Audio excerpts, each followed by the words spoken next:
안녕하세요. 지식의 미래를 더하다 클래스 온 조혜진입니다. 4년 만에 돌아오는 올림픽 시즌이 드디어 코앞으로 다가왔습니다. 7월 26일 파리올림픽이 개막을 앞두고 있는데요. 자, 지금으로부터 딱 20년 전입니다. 아테네 올림픽을 기억하시는 분들이라면 아마 이 선수를 가장 먼저 떠올리지 않을까 싶습니다. 2.7g의 가장 작은 공으로 세계를 뒤흔든 주인공이죠. 영원한 탁구 영웅 유승민 전 탁구 선수 모셨습니다. 어서 오세요. 안녕하세요. 어서 오십시오. 나와주셔서 감사합니다. 네, 고맙습니다.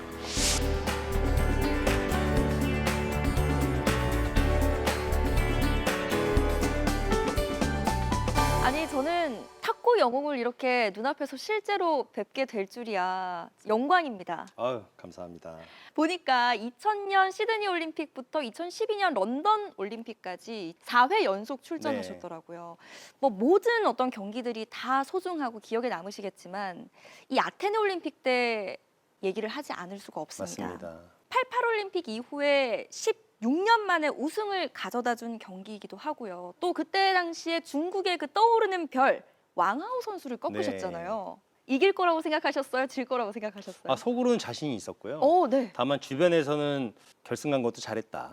네, 왕하오 선수를 이기에는 역부족이다라는 예측을 많이 하셨지만 오히려 그런 예측들이 저도 다 보고 듣고 하잖아요. 그렇죠. 오히려 저의 마음을 좀 편안하게 내려놓을 수 있는 오히려 그런 계기가 됐고 또 진짜 이번엔 꼭 이겨야 되겠다라는 강한 마음을 먹게 된 그런 계기가 된 것 같습니다. 네. 당시 코치를 맡고 있었던 김택수 코치님과의 그 포옹 에피소드가 있더라고요. 맞습니다. 그냥 저도 모르게 치고 바로 막 달려가가지고 뛰려고 했는데 먼저 오시더라고요. 이미 달려오고 계셨군요. 네, 그래서 이제 앉게 됐고 이제 그 장면들이 화제가 돼서 질문을 한 1000번쯤 받은 것 같은데 1001번째 질문해 주셨는데 네.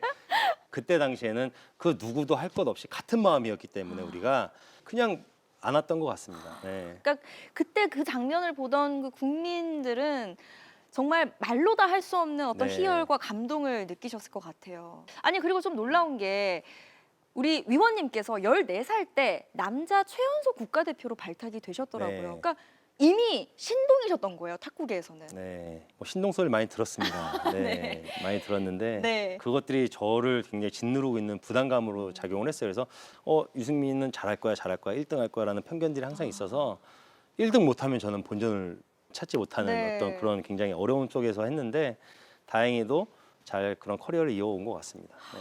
오히려 그런 것들이 굉장히 부담감으로 느껴졌을 것 같은데 자, 어린 유승민과 탁구의 인연 그리고 극한의 스포츠 선수로서의 이야기 함께 들어보시겠습니다.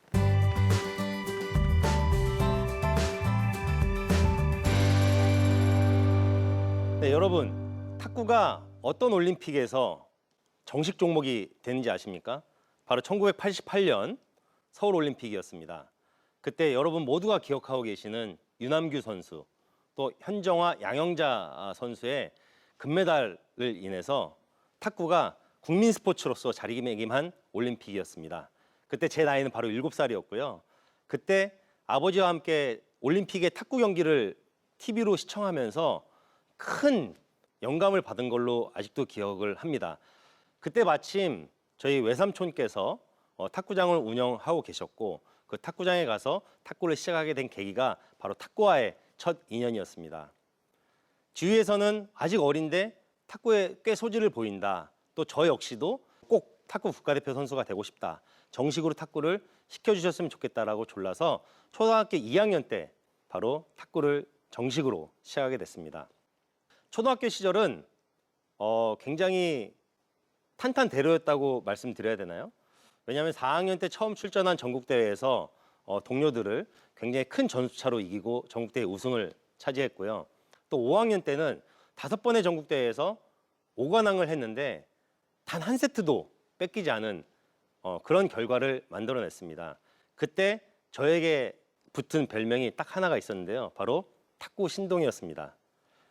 그러나 제가 5학년 때 처음 나간 국제대회가 바로 동아시아 호프스 탁구 대회였는데요. 그 대회에 나가서 지금 저에게 붙은 이 별명 탁구 신동 그리고 저를 칭찬하는 이 모든 것들이 다 허황된 것이었구나라는 걸 느꼈습니다. 왜냐하면 세상은 넓고 강자들도 많았기 때문인데요. 바로 탁구하면 중국이죠. 저도 그때 중국 선수와 붙은 경기에서 큰 코를 한번 다쳤습니다. 그래서 그때 내 스스로는 굉장히 부족하고 앞으로도 계속해서 겸손함을 유지하면서 내 목표를 향해서 더욱더 정진해야 되겠다라는 생각이 들었습니다. 그래서 연습을 열심히 매진을 했고 그 결과 중학교 3학년 때 바로 최연소 국가대표가 되게 됩니다. 그때 당시에도 또 이런 기사가 붙었죠. 탁구신동 드디어 최연소 국가대표가 되다. 탁구신동이라는 꼬리표는 늘 따라다녔습니다. 근데 그 탁구신동 꼬리표가 저한테는 어떤 느낌이었냐면 정말 큰 무게감, 이 큰 바위가 저를 짓누르고 있다라는 무게감 속에서 항상 부담감이 컸습니다. 왜냐하면 사람들은 항상 제가 시합을 나갔을 때 유승민은 1등 할 것이다. 그리고 최연소 국가대표이기 때문에 그만한 결과를 낼 것이다라는 말씀들을 많이 해주셨는데요. 저는 그 부담감을 짓누르는 이 바위에서부터 이겨내고자 스스로를 굉장히 다잡고 많이 노력을 했습니다. 초등학교 때는 스스로 모래주머니를 차고 산에서 인터벌을 개인 훈련 삼아서 많이 했고요. 또 중학교 때는 새벽 1시, 2시까지도 저희가 동계훈련을 통해서 정말 많은 연습량을 가지고 와서 스스로를 채찍질하면서 제 자신을 다잡았습니다. 제가 그 이후로부터 올림픽 금메달을 따고 은퇴할 때까지 25년 가까이 탁구 선수 생활을 했는데요. 탁구 선수뿐만이 아니고 모든 스포츠 선수들이 그렇습니다. 바로 이 승부욕 그리고 스스로를 짓누르고 있는 그런 책임감에서 이겨내기 위해서 하루하루를 한계에서 뛰어넘은 그런 강한 훈련을 이겨내 오는 선수들이 바로 우리 대한민국의 국가대표 선수들 또 스포츠 선수들입니다. 최연소 국가대표가 됐을 때 처음으로 태릉 선수촌에 들어가게 됐습니다. 정말 설레었습니다. 또 한편으로는 두렵기도 했습니다. 새벽 6시부터 밤 9시까지 식사를 하고 잠깐 쉬는 시간을 빼고는 다 훈련에만 매진했습니다. 근데 그 훈련 시간에 단순히 훈련만 했냐? 그게 아닙니다. 스포츠를 통해서 저희들은 많은 거를 배웁니다. 훈련을 하면서도 상대에 대한 존중을 배우고 선배에 대한 예의를 배우고 그리고 동료 선수들하고 함께 화합하고 함께 힘을 모으고 팀워크를 꾸려가는 방법을 배우게 됩니다. 그래서 저는 요즘에 자신 있게 이야기를 합니다. 이 선수들이 스포츠 활동, 즉 훈련을 하는 과정이 단순히 스포츠를 잘하기 위한 훈련을 뛰어넘어서 하나의 교육이다라고 지금도 당당하게 이야기를 합니다. 어떤 한계에 부딪혔을 때 뛰어넘는 방법을 알게 됐고요. 그 한계에서 제가 뛰어넘지 못하고 실패를 했을 때 그 실패를 두려워하지 않고 실패해서 또 다른 걸 배우는 그런 자세를 겸손한 자세를 배웠기 때문에 탁구 신동부터 금메달 따는 이 과정이 저한테는 인생의 하나의 교훈을 주는 아주 소중한 시간이었다라는 말씀을 드리고 싶습니다. 대한민국의 가장 큰 두 번의 격동기가 있다면 바로 1988 서울올림픽 전과 후, 2018 평창 동계올림픽 전과 후라고 자신 있게 이야기를 합니다. 88 서울올림픽을 계기로 대한민국의 국가 브랜드가 굉장히 많이 상승했다고 알고 있고요. 또 우리나라가 비단 남북으로 분단이 돼 있지만 또 동서화합도 이뤄냈다라고 저는 들었습니다. 또 천문학적인 경제 효과로부터 우리나라가 경제 대국의 반열에 서게 됐다고 알고 있고요. 또 글로벌한 시민의식도 그때부터 굉장히 많이 발전되었다고 듣고 있습니다. 그 모든 것들을 발전시킬 수 있는 바로 창구가 88 서울올림픽이었다면 2018 평창 동계올림픽은 바로 전 세계에 대한민국의 힘을 또 대한민국의 역사를 보여준 아주 소중한 기회가 되지 않았나라고 생각을 합니다. 극적으로 남과 북이 화합을 하고 함께 한반도기 안에서 함께 입장을 하고 스포츠를 통해서 함께 협력을 하고 화합을 한 모습을 비단 우리나라 국민들뿐만이 아니고 전 세계 국민들이 보면서 스포츠의 힘을 체감을 했습니다. 실제로 그런 스포츠를 통해서 그런 벽을 허물었던 경험들이 있습니다. 바로 2011년 피스앤스포츠컵이라는 대회에 나가서 북한 선수와 교류했던 일화인데요. 그 대회 컨셉이 약간의 대립을 보이고 있는 국가들끼리 탁구 복식조를 묶어서 대회에 참가한 일화였습니다. 인도와 파키스탄 선수가 한 조가 됐고 북한과 한국의 선수가 한 조가 됐는데 그중에 한국 대표 선수가 바로 저였는데요. 솔직히 복식조라고 하면 같이 훈련도 해보고 대화도 해봐야 되는데 그때 당시엔 그게 일절 허락되지 않았습니다. 바로 북한 측의 거절로 인해서 인터뷰도 할 수 없었고 대화도 나눌 수 없었고 같이 훈련도 해볼 수가 없었는데요. 정말 기적 같은 일이 일어났습니다. 그렇게 호흡도 안 맞춰본 저희가 바로 중국과 미국조를 이기고 우승을 차지했습니다. 바로 우승을 차지했더니 어떤 일이 일어난지 아십니까? 그렇게 까다롭고 아무것도 허용을 하지 않았던 북한의 관계자들이 저희한테 와서 축하를 해주고 같이 기뻐해주고 그다음부터 대화를 이어나갈 수 있는 어떤 그런 소중한 경험을 했습니다. 그래서 저는 스포츠는 우리 삶에 정말 긍정적인 영향을 미치고 사회를 바꿀 수 있는 강력한 도구라고 생각을 합니다. 그런 역사적인 순간들을 스포츠와 함께 겪었던 이런 일들이 저에게는 정말 소중한 경험이었고 탁구를 통한 상대들과의 어떤 교류 활동을 증폭적으로 할 수 있었던 그런 계기가 됐던 것 같습니다. 예전에 넬슨 만델라 대통령이 하신 말씀이 아직도 기억이 납니다. Sports has the power to change the world. 바로 스포츠는 세상을 바꿀 수 있는 힘을 갖고 있다라는 말씀을 하신 건데요. 30년의 저의 스포츠 커리어에서 그 모든 부분들을 저도 몸소 느끼고 있습니다.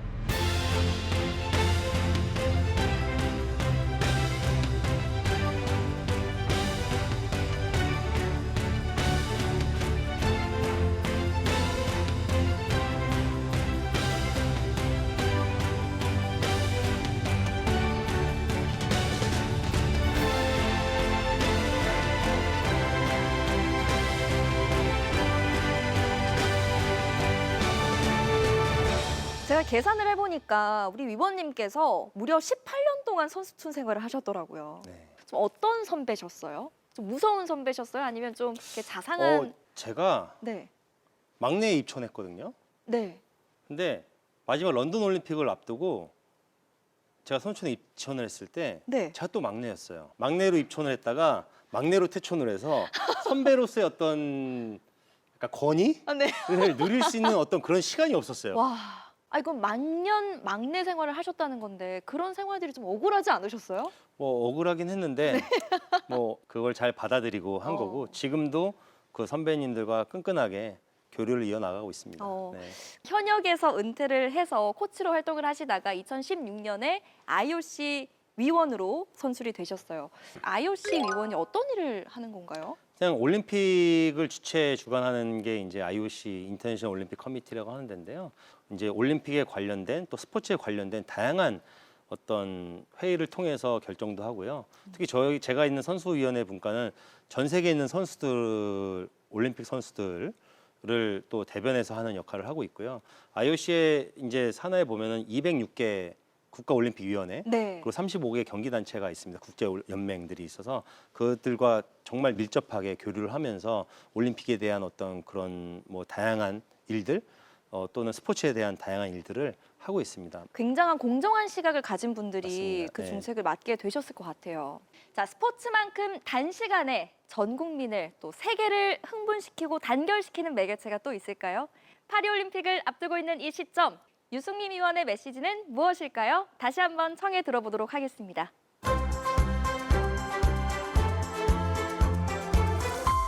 사실 이번 파리 올림픽을 향한 관심이 너무 많습니다. 다양한 이슈들이 일어나고 있고요. 또 100년 만에 파리에서 열리는 올림픽이기 때문에 그렇다고 저는 볼 수 있는데요. 그러나 또 비관적인 전망도 있습니다. 바로 한국 선수단이 지금 22개 종목에서 144명이 출전을 하는데요. 이게 아마 1976년 몬트리올 대회 이후에 최소 규모로 출전하는 선수단 규모라고 합니다.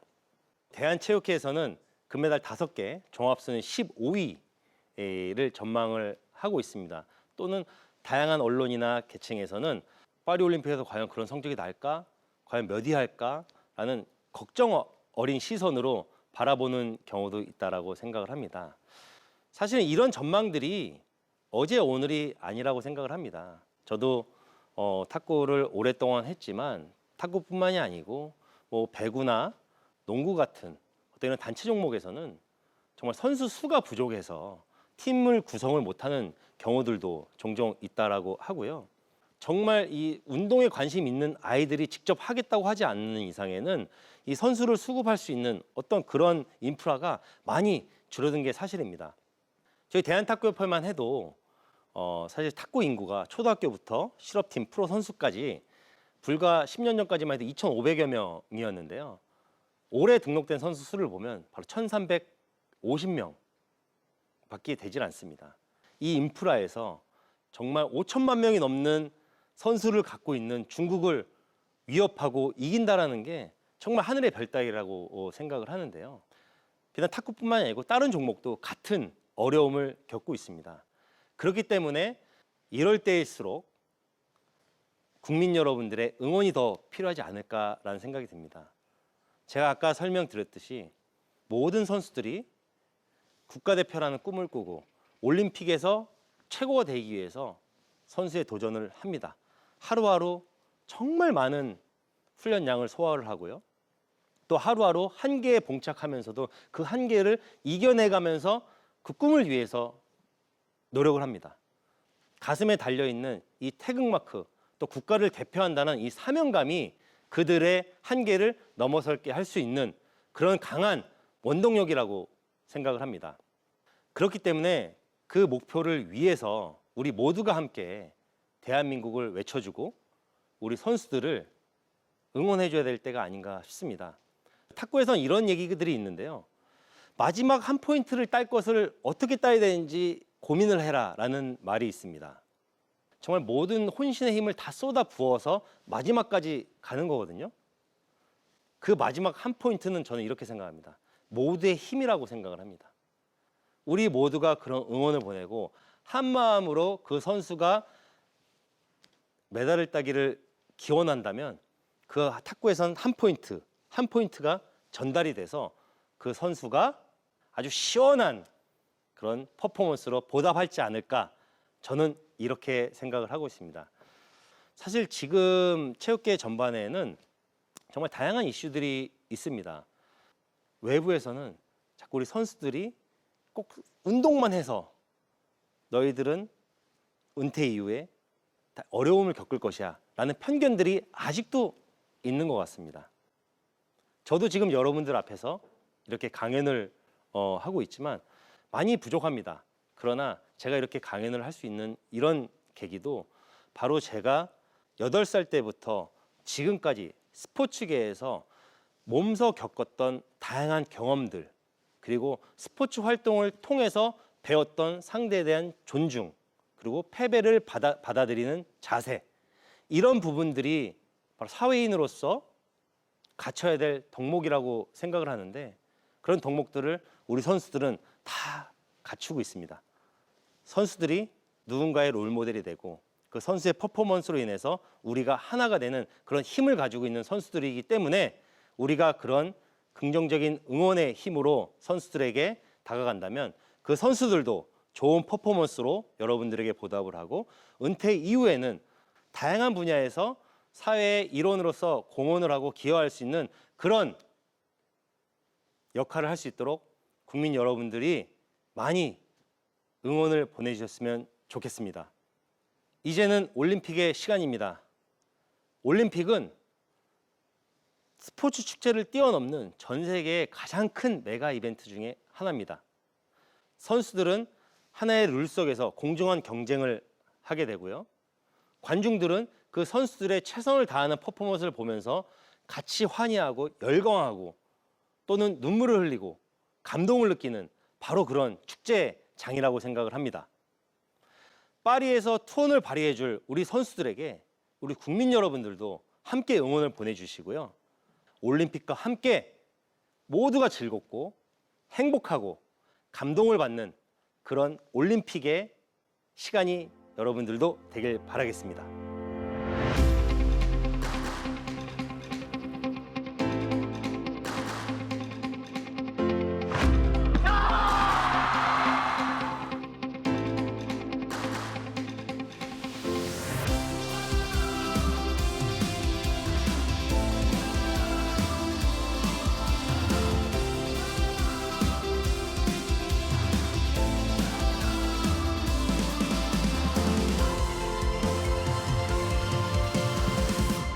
파리올림픽에 출전하는 선수들의 압박과 부담은 정말 클 것 같은데요. 네, 근데 우리 선수들이 과연 MZ 세대들답게 네. 굉장히 쿨하게 오. 본인의 어떤 노력이나 이런 부분들을 보여주고 싶어 합니다. 그래서 뭐 저희 탁구만 해도 신유빈 선수 같은 경우에는 항상 찡그린 모습을 전 본 적이 없어요. 그들은 이미 올림픽을 즐길 준비가 돼 있고 다만 이 마음속에는 그 목표 의식은 정말 뚜렷하게 있기 때문에 우리 선수들이 파리에 가서 정말 좋은 모습을 보여줄 거라고 기대하고 있습니다.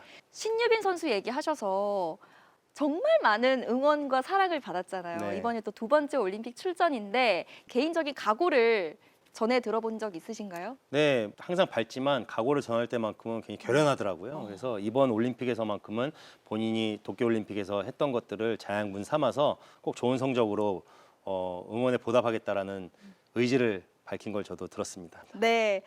또 한 번, 다시 한 번 우리 선수들의 기분 좋은 세레머니를 볼 수 있었으면 좋겠습니다. 네. 파리올림픽 폐막과 동시에 이제 임기가 끝나시잖아요. 앞으로의 계획이 좀 있으시다면요? 저는 지금까지 사실 35년 동안 8살 때부터 지금까지 스포츠계에서 한울만 파왔고 한 분야에서 다양한 경험을 했기 때문에 이런 경험들을 토대로 우리 후배 선수나 동료 지도자들이 좀 더 좋은 환경에서 어떤 뭐랄까 스포츠인의 자긍심을 가질 수 있도록 지속적으로 저는 스포츠계에 남아서 기여할 생각입니다. 앞으로 어디에 계시든지 우리 한국 스포츠의 발전과 성장을 위해서 좀 힘써주시기를 기대하고 노력하겠습니다. 믿어보도록 하겠습니다. 고맙습니다. 자, 이제 마지막으로 우리 파리올림픽을 준비하는 후배 선수들에게 한마디 해주신다면요? 지금 선수 여러분들이 어떤 과정을 거쳐서 지금 파리올림픽에 임하는지 저도 누구보다 잘 알고 있습니다. 그 과정이 여러분들을 강하게 만들 것이고 그 강함이 여러분들의 최고의 퍼포먼스로 이끌어줄 거라고 믿기 때문에 마음껏 즐기시고 마음껏 발휘하셨으면 좋겠습니다. 화이팅! 저희 클래스온 팀도 여러분들의 피땀 눈물이 결코 헛되지 않기를 진심으로 기원하고 응원하고 있겠습니다. 지식의 미래를 더하는 클래스온, 오늘은 여기서 인사드리겠습니다. 함께해 주신 여러분 고맙습니다.